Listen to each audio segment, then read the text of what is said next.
We are predicting the future by creating it ourselves. It's a magical time. A lot has happened in the last 100 years. Our intuition about the future is linear. But today, the world is global and exponential. Your smartphone is actually billions of times more powerful per dollar than the computer I used when I went to college. Singularity University is a place that teaches about exponentially growing technologies.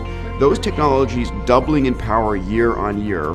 Computation, sensors, networks, artificial intelligence, robotics, 3D printing, virtual and augmented reality, synthetic biology. All of these are technologies that are riding on increasing computational power. And these are the technologies that are going to be changing our world. Alan Kay said the best way to predict the future is to invent it. If all you do is coast, eventually you slow down while others catch up and pass you by. We are living in the most extraordinary time ever in human history. You have the ability, as individuals and as small teams, to literally do what only governments and large corporations could have done in decades past. I don't care if you work at Coca-Cola or you're a startup, policymaker, you work for the government. Are you doing meaningful work?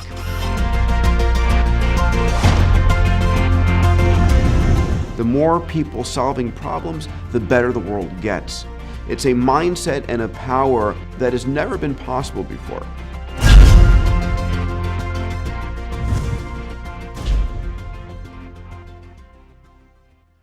Well, good morning and welcome to another session of RBC Disruptors. My name is John Stackhouse and it's my pleasure to host our monthly conversation about innovation and technology and how it's changing the world all around us. And there's no better organization or perhaps person to talk about some of that disruption than today's guest, Rob Nail, the co-founder and CEO of Singularity University. If you are joining us on WebEx or Facebook Live, welcome. Please share your comments and questions through Facebook. Same with the audience here today. We want to hear from you, so hop on our Facebook page, share your comments and questions. We'll get them up on the screen here and share them with Rob. And please join the conversation or stay with the conversation afterwards on RBC Connect as well as on our social media feeds. So Rob, good morning. Welcome back to Toronto. Yeah, good morning. Thank you so much for having me. Congratulations on the first Canada Summit. Maybe some of you may have been there yesterday. Singularity University has launched a Canada program and had an amazing summit up at Evergreen Brickworks the last couple of days. Hundreds of people, amazing conversations about disruption. So we'll get a bit of a taste of that here today. So congratulations to you and your team on that launch. Thank you. Rob, maybe I can just kick it off with getting a bit of background on you. You're an engineer, entrepreneur, surfer, so we'll hear a bit about that. But first, tell us about your journey, engineering to entrepreneurship. Yeah, sure. So, I think of myself as a geeky engineer and entrepreneur. I somehow miraculously found myself at grad school at Stanford, studying engineering and ironically in a dual engineering MBA program during the dot-com boom. This is 97, 98 when the dot-com thing was going crazy. I just wanted to build stuff, and everyone else was like, these websites are going to make $1 billion with petfood.com. And I'm like, that's silly. I don't understand it. And at the time, I was moonlighting at a pharmaceutical company and working with scientists, helping with automation and some things. Ended up going to work there full time after Stanford. Ended up spinning out a company, building robotics and automation for cancer research and drug discovery. Very successfully over about almost 10 years, built that business, then sold it to Agilent. Agilent Technologies used to be HP, when HP split into computers and then all the scientific research. Worked at Agilent for a couple of years as a general manager. So Agilent, big company, 20, 30,000 people now. Learned a lot about big company bureaucracy. The pace of innovation at a very large, or the lack of pace of innovation in a large institution. It felt like I was basically beating my head up against the wall for a couple of years. Ended up leaving, did some angel investing, looking for the next big thing, right? I was incredibly filled as an engineer, building these leading edge, high-tech robots that scientists were using to cure cancer. Like that was perfect. I felt like I was really making a difference. And so I was looking for the next thing where I felt like I could make even bigger difference. And I met Peter Diamandis, who you saw in this video. And he's like, hey, we just started Singularity University. And this is 2009, they just run the first program. And I'd known about Peter because he also started the Xprize Foundation, which a couple years before that had launched the first Xprize, which is for private suborbital spaceflight. I was like, that's amazing. And Peter seemed incredible. He's like, we're going to run these week-long executive programs. You should come check it out. I was like, wow, this is like technology, interesting people. So I attended basically the first executive program at Singularity University. I walked in the door thinking I was the expert in robotics and biotech because I just built this leading-edge robotics company, been in and out of pretty much every pharma. And in that week, I'm learning about things happening in robotics and biotech I didn't realize were already happening. I was like, wow, that's interesting. How can I be like this geeky Silicon Valley tech guy, robotics expert, and I don't even know what's happening in my own space?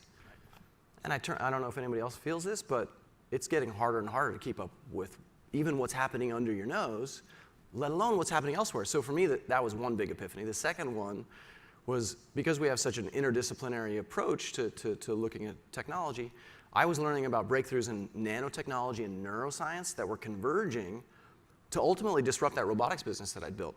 And so at the end, I mean, even today, I joke, thank goodness I sold my business when I did, because it was in trouble and I didn't even see it coming. And I think that's pretty relevant for almost every business today. So give us a bit more background on Singularity University. Yeah. First of all, what does the word singularity mean, and is it really a university? Wow, two good questions there. So the university was founded by Ray Kurzweil and Peter Diamandis. Ray wrote a book called The Singularity is Near, now 12 years ago, an update coming out next year, so stay tuned. And in that, he came up with what's called the law of accelerating returns, where he described why technology moves at an exponential pace. And effectively, as technology is empowered with information layers, you go from analog to digital, it turns into this scenario where now I can copy and share with you all my photos now.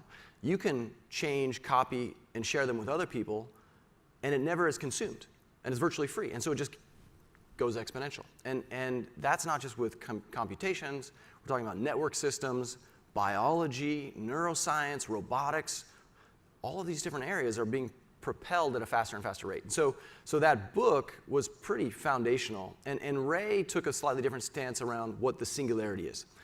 Singularity is a concept from physics, which is like an event horizon, an anomaly. Ray, the way he described it, is if technology is moving at an exponential pace, there's a point in time, or a period in time, at which it is so fundamentally disruptive that it's going to change things so much that it's hard to know what happens after that, right? So the one that basically captures everyone's attention and freaks everyone out and scares us and everyone tweets about is, at some point, computer intelligence is going to surpass human intelligence. And I would say it probably already has on many regards, memory and other things. But the fear is, at some point, those computers will be just as good in thinking on all aspects as humans. And then what? Well, it's really hard to foresee the next phase. And so if you look at the sort of event horizons around all these other things, all of our systems, our infrastructures, everything else that was set up hundreds and thousands of years ago are being tested, and I'll suggest in the next 30 years, we're going to see a fundamental amount of change in every aspect of our lives, every business, every industry, and society. And so the university was set up, Peter read Ray's book, and he's like, wow, we need to set up a place where we can bring individuals and organizations to understand this pace of change and figure out what to do with it. And ultimately, in fact, there was a founding conference that we had that Larry Page and a bunch of other notables were at, where Larry Page was the person that said, look, if you're going to bring all these smart people to think about the future, make sure something good comes out of it. And that's where our anchoring around the global grand challenges was really established. And so not only do we really help people think about innovation processes and technology, we try to point them towards solving the biggest problems in humanity, what we call the global grand challenges. Because we want to create a future that we want to live in and we want our kids to live into. And the opportunities that we have today with exponential technologies are extraordinary. And if you fast forward, we can solve problems we've never solved before.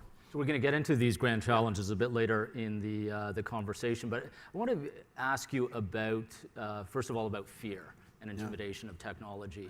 We were talking off stage about how this may be, I think you described it as the slowest moment of change that we'll ever know. Yeah, I don't know if anybody feels like it's crazy and things are going fast, but this is as slow as it's ever going to be. It's only going to get faster.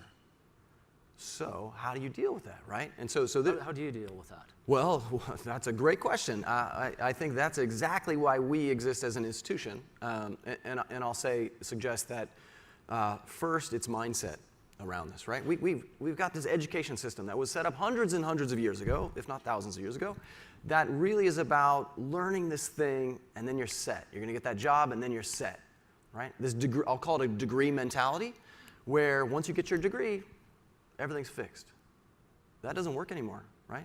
We have to completely eradicate that concept. I believe we should kill the degree concept, and focus on continuous learning.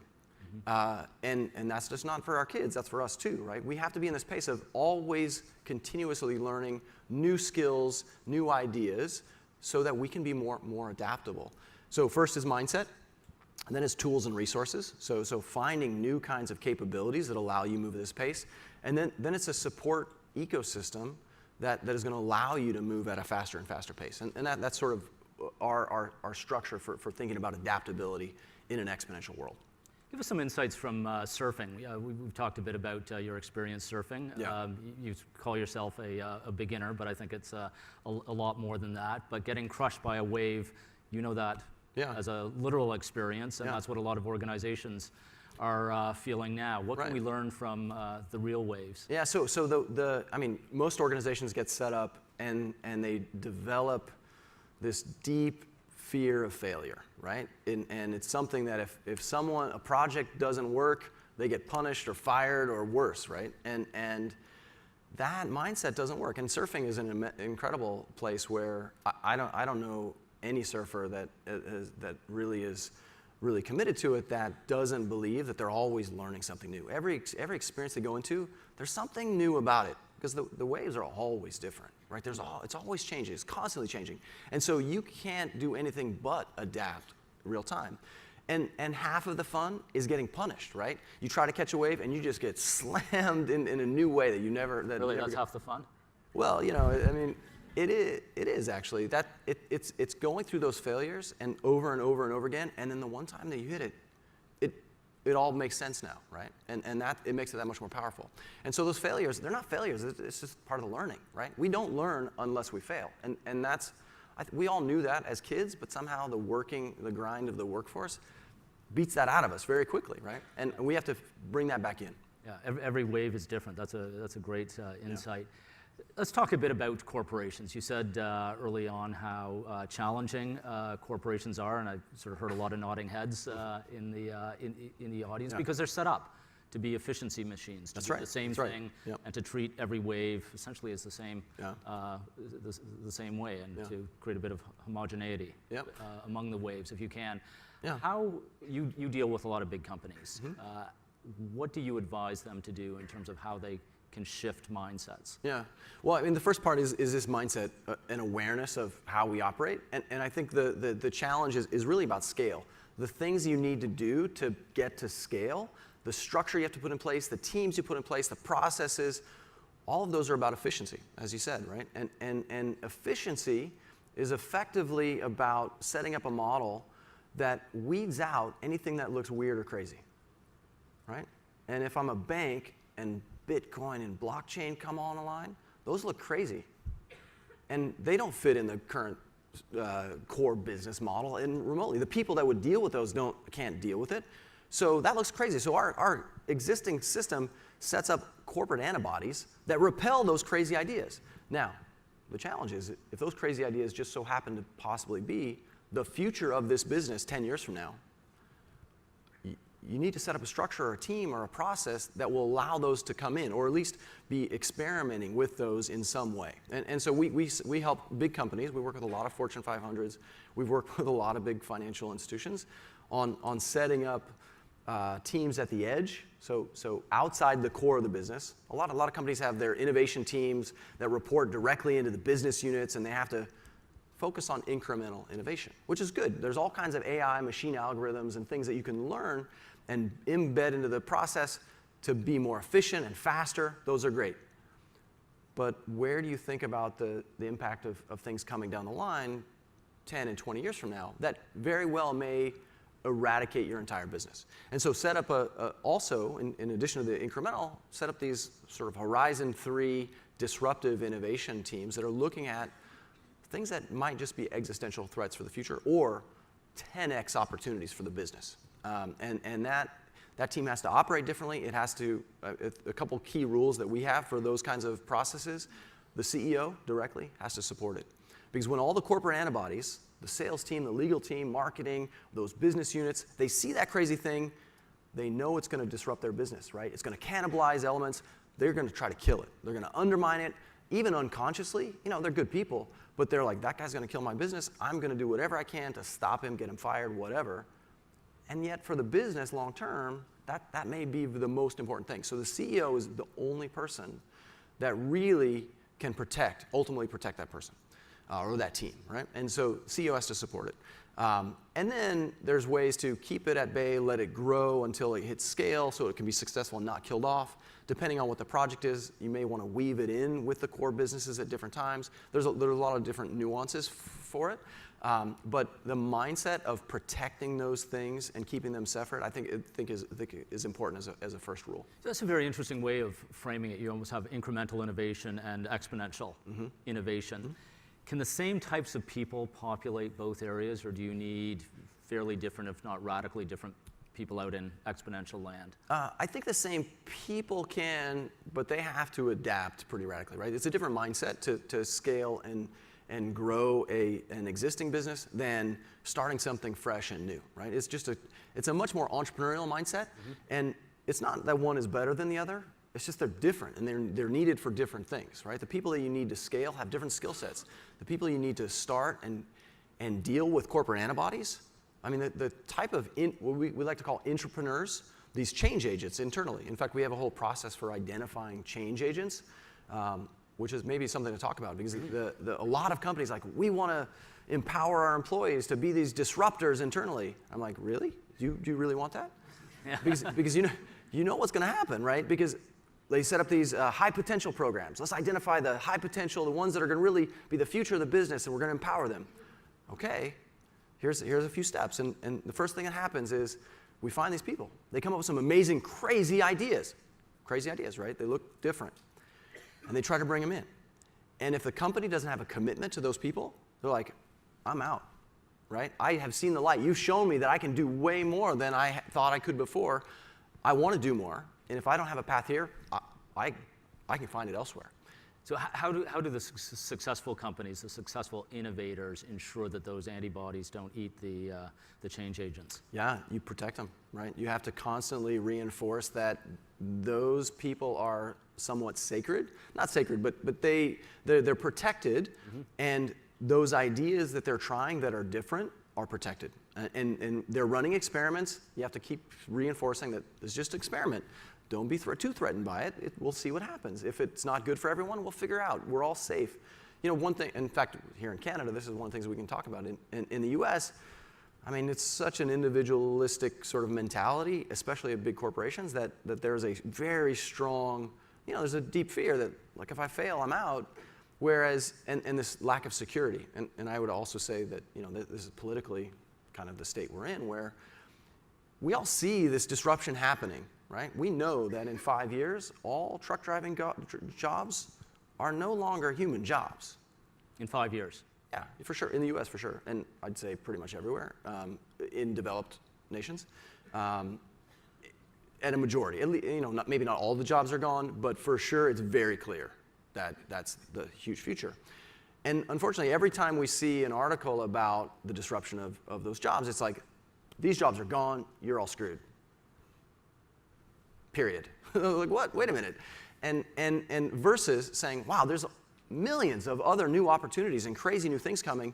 There's some new skills maybe required, and here's all the new crazy education tools and places to get these skills, and we're going to help you adapt and find those new roles and opportunities, right? So a corporation has I believe, the responsibility to say to people, yeah, all this is going to change. If this works out, this business goes away.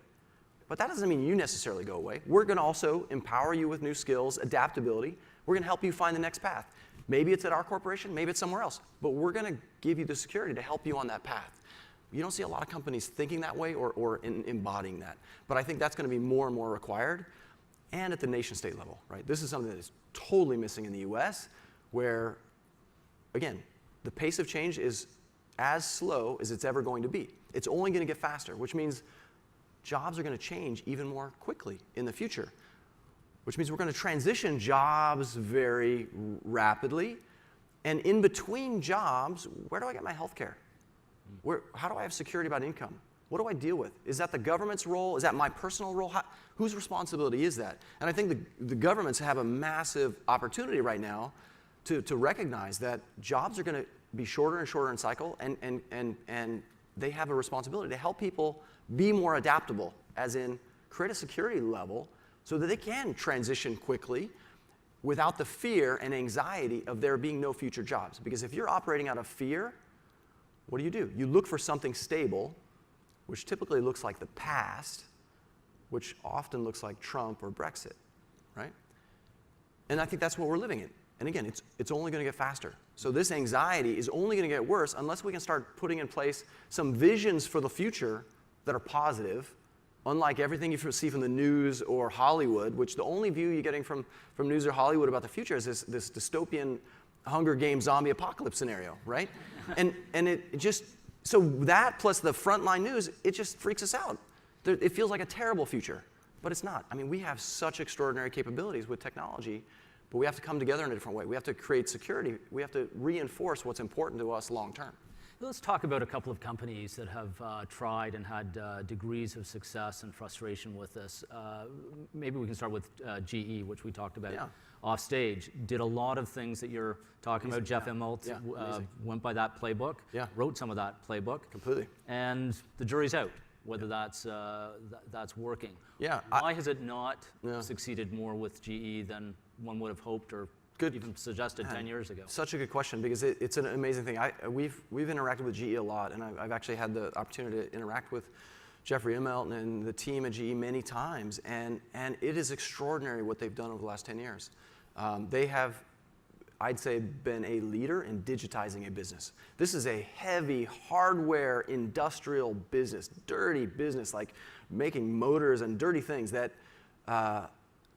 were set up hundreds of years ago, right? I mean, a lot of their businesses have been around for a very, very long time.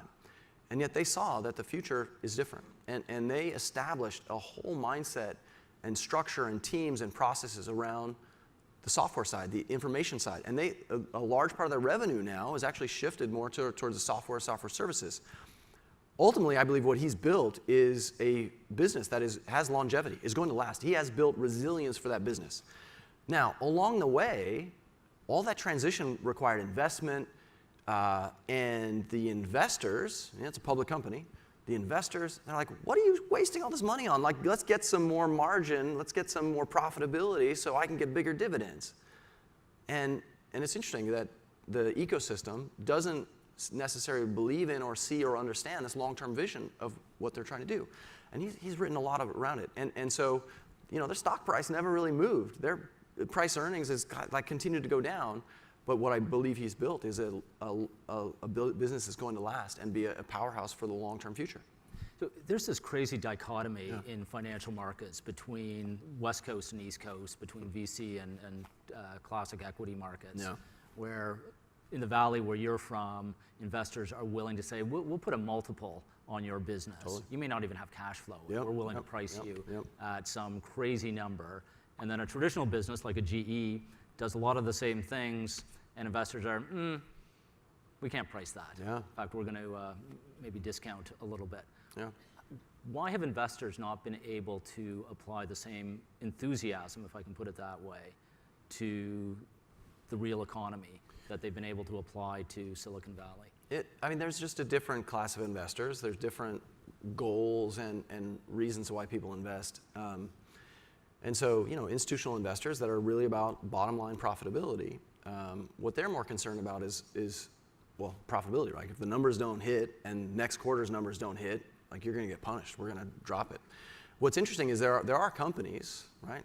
Tesla, Amazon, that are radically bucking that system, right? And so the types of investors that get involved there are different investors. However, they are starting to move everyone else to realize, you know what, this long-term vision of changing the industry might have some legs, right? And the car industry is a perfect example where even 2 years ago, most of the major car manufacturers were not convinced of electric cars or autonomous vehicles, to a degree that I was just shocked and sort of appalled by.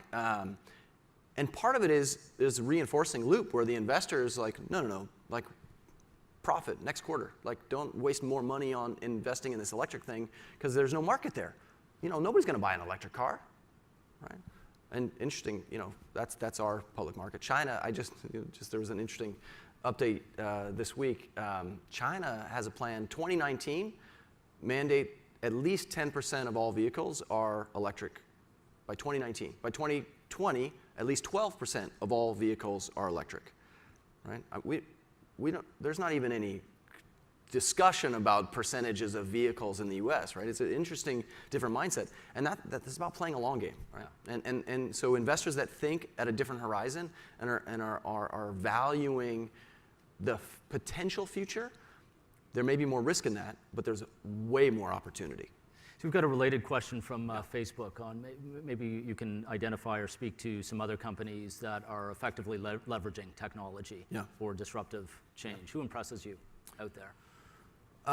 Well, you know, there's a company that we work with a lot that has done just some extraordinary work, Lowe's Hardware. So Lowe's is like Home Depot. Everyone knows Home Depot. It's a big box retailer, right? They sell hammers. And Lowe's is always been sort of the number 2 in that space. And, you know, everything they try to be more consumer focused and everything. And nothing's really worked in terms of the market, right? The investors, they just never track better. And they had a small innovation team that started working with SU, started scouring the space, protected by the CEO directly, outside of the core of the business. They evaluated and found 5 different areas they wanted to invest in because they were crazy ideas like virtual reality and robots and some other interesting things. And they started building prototypes. And one example is about building robots for stores. So they came in, said, wow, what can we do with robots? It just seems interesting. And the innovator, his name's Kyle Nell, he pitched the exec team on building robots. And they're like, we have an app that kind of does all that. Like, why would we waste any money on robots? And do people like to interact with robots? So as any good entrepreneur would do, he went ahead and built it anyways, right? So he's out on the edge, like nobody's watching him, so he goes and builds it. And he builds it by partnering with one of our startup companies, which big companies partnering with little startup companies, very difficult thing to do. Like, there's a whole process, different languages. So we went through that. 3 months into the engagement, they have this like little shaky robot prototype that comes in. The CEO and the top 12 of Lowe's walk in, and they present the robot, and they're like, we thought we said no robot, and then here it is. It all, like, in no time, it's already is natural language processing, speaks multiple languages, is integrated into the inventory management system, and instantly everyone's like, oh, wait a minute, this is not what we thought, right? 6 months later, it's in a store in San Jose, right? So they put it was like a good prototype, but a couple prototypes in a store that started interacting with people live in real time. Marketing, can you imagine what the marketing group was saying about this? They're like, this is going to be a disaster. We're going to kill our brand. Like, what if the robot kills somebody? Like, it's just like, so, like legal, like the liability of this, like what, it's nuts. And so people, like, they don't like it. The corporate antibodies attack him. The stories will probably be published someday in a book, but it's crazy, right? It's crazy.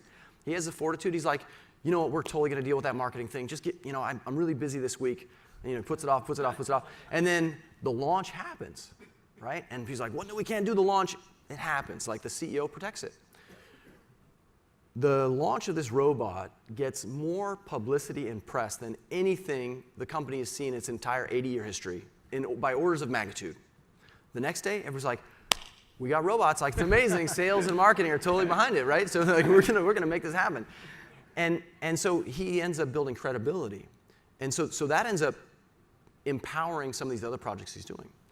From then on, the CEO internally starts talking about Lowe's as an information and innovation business.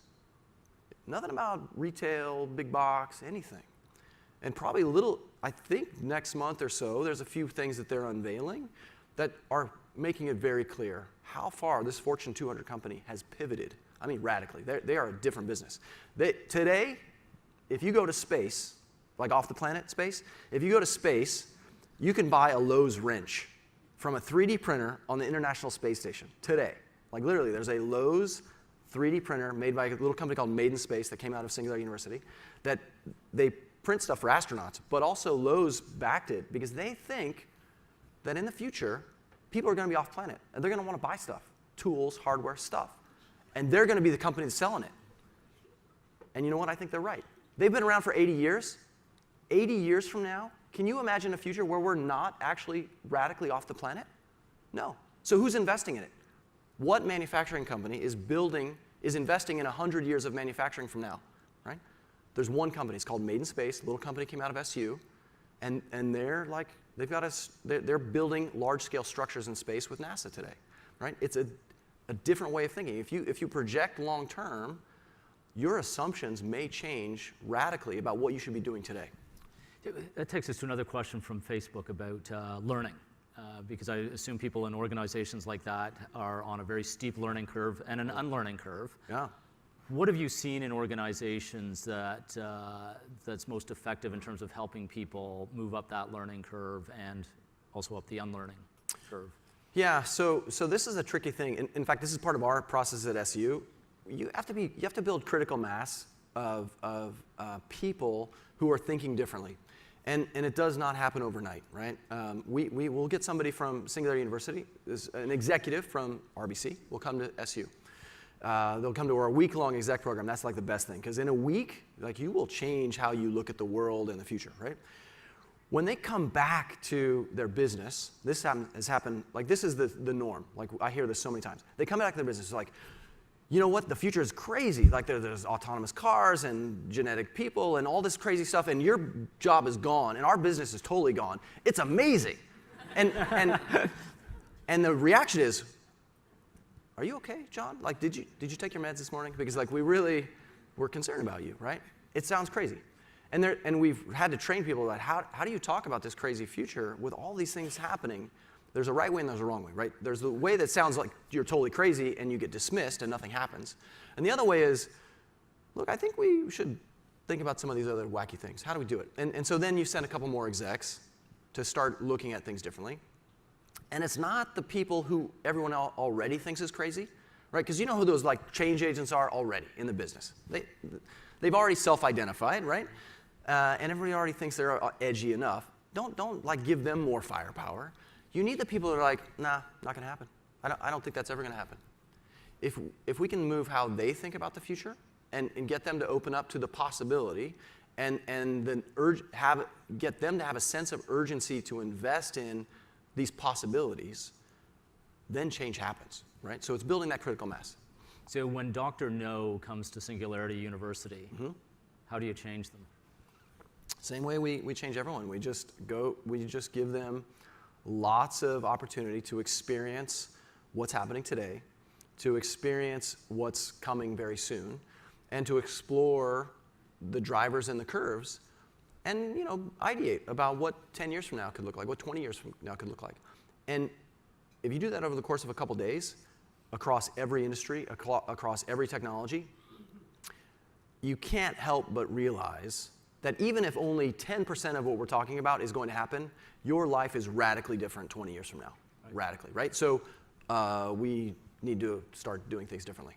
So that includes the way we work, and the future of work is going to be radically different. Absolutely. Different. Yeah. What should we prepare for, and maybe more importantly, how should we prepare for a radically different future of work? Yeah, I think that we sort of said it a few moments ago, which is this concept of adaptability, right? So I get this question a slightly different way. What do you teach your kids? And I have a little 4-year-old and a almost 1 year. She's 11 months now. And I think about the future that they're going to have when they're my age. So their future looks nothing like my past, right? They're never going to drive a car. They're not going to go to university. They're probably going to go to the moon, or at least into space, right? Which is just a totally, those things were not even, those were sci-fi books to me, right? So that's a different, like, how do I prepare them? And so this adaptability piece is critical. Critical thinking is super important. Curiosity and compassion. For me, those are like the core of what I want them to I don't care if they're engineers or, in fact, I want them, I think being an artist might be a better trait for the future, because an artist is a pretty interesting background, because they're really critical of what's happening. They dive really deep to understand what's there. They like to peel layers, and they're very curious, right? And then they're creative. Those are important skills for the future.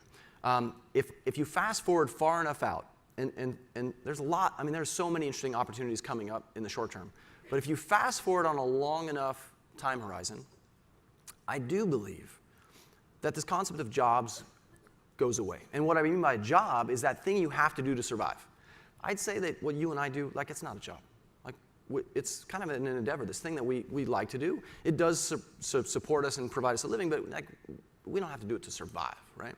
There's a lot of people on the planet that still have to do this job to survive. Those are going away. AI, automation, all this stuff is going to do everything that we do physically and most of our cognitive things better than we can at some point. I'll suggest a 30-year window is going to be an interesting timeline. Like, the types of things that are going to come, and it's just going to, we're just going to see one after another things fall that we can't do as well as a computer or a robot, right? So at some point, just to make it easy and safe, say 100 years from now, what's left for us? Because the robots are going to do all the growing and planting and all the physical stuff. The AI is going to do all the hard math and other things. So what do the humans do, right? Do we just go into VR and tune out and be lazy? I don't think so, right? I think, in fact, the opposite happens. It creates a security level where we can be living a lifestyle that is extraordinary. And so the book I would recommend is Peter Diamandis' book, Abundance. Talks about this future of abundance that we could create. Exponential technologies allow us to create a future where all of technology can kind of provide a lot of these things for us. Now, in that future, humans can then focus on maybe human things, which is exploring the big questions. Why are we here? What else is there? How do we connect creativity? Empathy, right? I don't want a robot like taking care of me. I like people. Like, there's a human thing that I want. And entertainment, right? The creativity of thinking about how do we have joy and happiness. For me, that's it. Those are the three buckets of endeavors that I think will last long term: empathy, entertainment, and exploration. So your comment on art sparked another Facebook question, and that's how can art or creative thinking more generally foster the mindset necessary for different thinking and for innovation? Well, I think just by nature, that's sort of its job, is that people take what they see and they form a new lens on it. And to the degree that they can share that helps people process the world from different lenses. And that, I feel like that's a little bit of what we try to provide people, is just give them a different way of looking at the world that is so much, on one level, very optimistic, because long term, I do believe we have an extraordinary future for humanity. I do think we have a very difficult 30 years of transition, and we have to do some things differently. But anything we can do to bring creative new viewpoints on reality is important, right? In this world of fake news and all this stuff, we're just bombarded with information and craziness. And so finding trusted sources and new lenses and ways to look at what's really happening are important, and we have to be open to that too.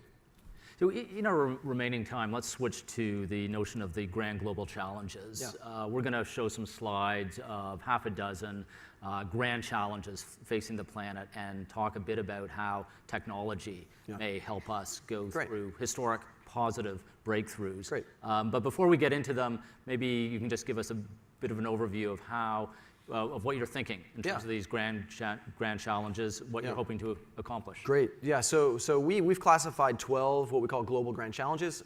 These are the biggest problems facing humanity long term. They nicely align to the UN sustainability goals, which came out last year. So we're very proud of the UN for getting on board. just a joke. And we actually work with a lot of UN agencies, so we're very proud of that. But I think we've taken a unique view of it. We're a Silicon Valley organization trying to spread the opportunities of what we can do with technology to really shape the future. And when you look at those big problems, there are incredible nonprofits and organizations tackling the world's education problem. But those big nonprofits, they don't work with those greedy corporates, right? Because why would they? The little startups have a hard time working with governments. And they're very siloed approaches. And so first, we take a very inclusive and diverse approach to making sure we always have startups, corporates, governments, nonprofits, other academics, and investor community groups involved in these discussions. Because if you have those 6 groups, you have a unique perspective on the problem and the ability to scale and spread it quickly. The second one is when we look at the grand challenges, we try to hit them at 3 levels. First, basic needs, right? When you think of the world's poverty problem, there's 2 billion people that are unbanked today. There's almost 1 billion people who live in extreme poverty. It's getting better really fast, but still, it's a horrible problem. So how do you help that problem? The second level is quality of life. So for us, we also have some poverty issues, right? Homelessness, other things around. And then the third is really dealing with it at an existential level. How do we eradicate poverty full stop? Right? A lot of nonprofits are like, look, we're gonna save 1 million lives. We're gonna impact 100 million lives. Great, but how do you make it go away? Because when you take that level of the problem, like you have to look at it in a totally different. You can't do things the way that you used to do things, right? So that's sort of a liberating approach, and so that's a little bit of our mindset going into it. So let's get into half a dozen of these challenges. Yeah, Start with energy. Just give us a sort of a half-minute view of how technology is going to change the energy challenge. Energy it's amazing. I mean, if you've been awake the last few years, you will have seen how fast solar is tracking, alternative is tracking in the world, how much the U.S. is trying to go backwards at the moment. But if you first recognize that there is more solar energy hitting the planet in an hour than all of humanity uses in a year, there's an abundance of energy. It's just how to capture it and store it. That's technology, right? And if you look at the last 5 years of exponential increase of solar capacity, we're over 300 gigawatts solar today, and on a beautiful exponential curve, and the price decreasing exponentially, the exponential decrease of price of batteries. Solar alternatives is the future. There's no going back to coal and fossils. Those are going away. They're very time sensitive. So that's energy. Solved. Well, food. Well, exactly right. It's just a matter of time, right? So now, if energy is really, really cheap, which it will be at some point in our lifetime, I believe, food's cheap. Right, because food just requires energy to develop, right? Also, the way we eat food, like we eat a lot of stuff that's not good for us. The idea of nutrition has to change. Also, there's like 40% of the world's arable land is wasted on agriculture because it's super inefficient, terrible. Every cow grown is like 2,000 gallons of water, 200 barrels of oil, blah, blah, blah. Super inefficient. Now, if you could grow that meat in a lab, super efficient, super cheap, perfect quality, same meat, that's different. If you eat cricket flour instead of you get much higher protein, way more efficient for the world. Like these are alternative things that seem icky and weird, but 10 years from now, maybe 20, we'll look back and say, God, why did we deal with this industrial food complex? It was so ethically immoral. Like how did we, as humanity, how do we allow that? Right? We're going to have brain sensors on animals already. Like you can brain neural implants on birds. You can understand what notes they're about to tweet. Weird stuff. We're going to understand and have more compassion for animals in the future, and we're going to look back on today and say, wow, we were bad. Next up, water. Water. Again, with energy, water, we have a big problem. There's 10 million deaths a year because of lack of clean water and having latrines and other things. And if you have energy, you have clean water, right? The planet is water. It's just not drinkable. And so if we have lots of energy, we can convert it to drinkable water. So that one gets solved, but it's a big issue. Or if you can pull the water out of the air, which we have some startups that are doing too, amazing. How do they do that? That's magic. Yeah, magic. Magic. Okay. Prosperity. Prosperity. Well, this is the one that I think we've talked about a little bit. If you look at the numbers and empirical evidence, we live in the greatest time of all human history, right? The quality of life for all of humanity, empirically, is so much better than it's ever been before. What poverty means today is something unlike what it was 200 years ago, right? But that doesn't mean that there's not a lot of people that are living in horrible conditions that should be unacceptable to us. We can solve this. It's not a technology problem, right? Interestingly, coming online, as a bank, there are 2 billion people who do not have access to money, right? They're not banked. Bitcoin, blockchain, and connectivity coming online today. So Google Loon, Google's building these big balloons to create internet connectivity. It's happening in Chile. They're going to do it in Puerto Rico and a few other places. Facebook drones, OneWeb satellites are working really hard. We have a forecast within sort of 7 years, everyone on the planet is connected to the internet. Everyone, right? And if everyone's connected on the internet, well, now they have access to the greatest education tools that have ever existed. Banking, they can have banking, right? Now, is old school banking the right way, or is sort of free, transparent, secured, blockchain, Bitcoin, alternative currency the way? I'm not sure, but I sure would be testing that one today. We'll see. We'll see. Learning. Yeah, learning. And so this is back to the connectivity piece. If you're online, you now have access to some pretty interesting tools that you can have here. Xprize Foundation, which I mentioned that was started by Peter, they have a $15 million global literacy prize, which is if you can create an app that can take someone who's completely illiterate to reading and writing proficiency in 18 months just interacting with his app, right? So that's going to be for English, and then calculus, and then every other piece of information that we learn, content that we learn, right? And it's with me 24/7. It adapts to my learning style. It never gets drunk or cranky, right? It's like really interesting technology. And that's going to be the way of the future. Now, that doesn't mean the teachers go away, right? We still need a guide, someone that can unlock our passion, help us point to those tools that we need at the right times. But the future of learning looks a lot different than it does today.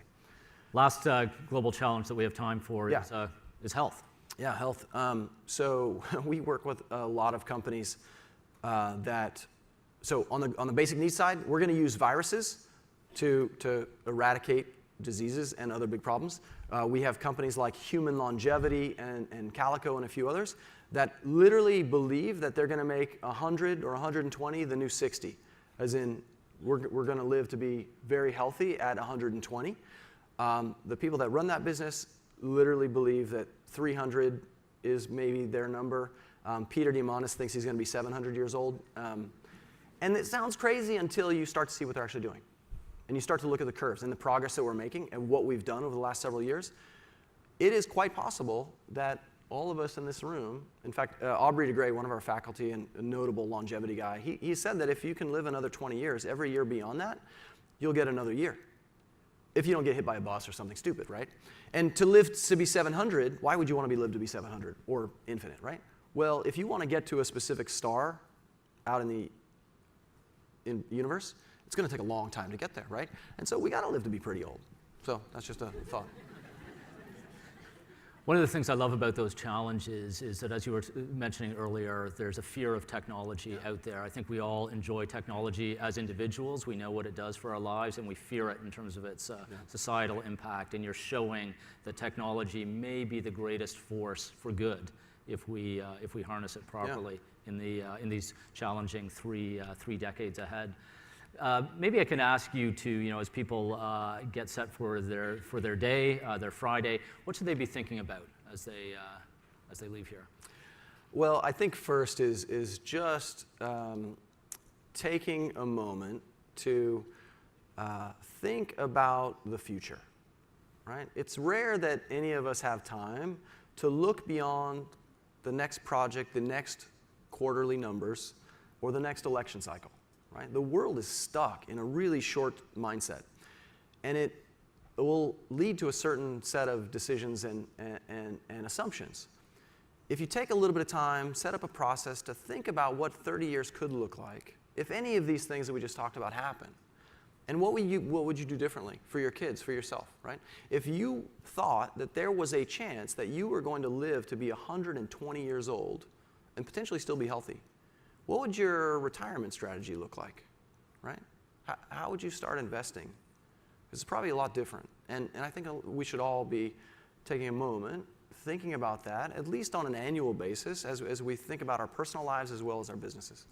That's great, great note. So before we go, I'd just like to encourage everyone to mark your calendars for the next RBC Disruptors, which is November 8th. We've got Harley Finkelstein from Shopify coming here for a special invitation-only Disruptors. So please sign up or join us on WebEx or Facebook, or watch in one of the Oasis lounges. Rob, what a great conversation. Thank you for spending a bit of time with us today, and keep doing what you're doing, pushing the world to use technology for positive disruption. And please come back. Yeah, and thank you so much for allowing me this opportunity, and keep building disruptors. I think that's what the world needs today. That's great. So stay tuned on RBC Connect for more details, and please join the conversation or stay with the conversation through our social media feeds. We'll see you on November 8th. Until then, have a great day, great weekend, and Rob, thank you again. Thank you. Pleasure.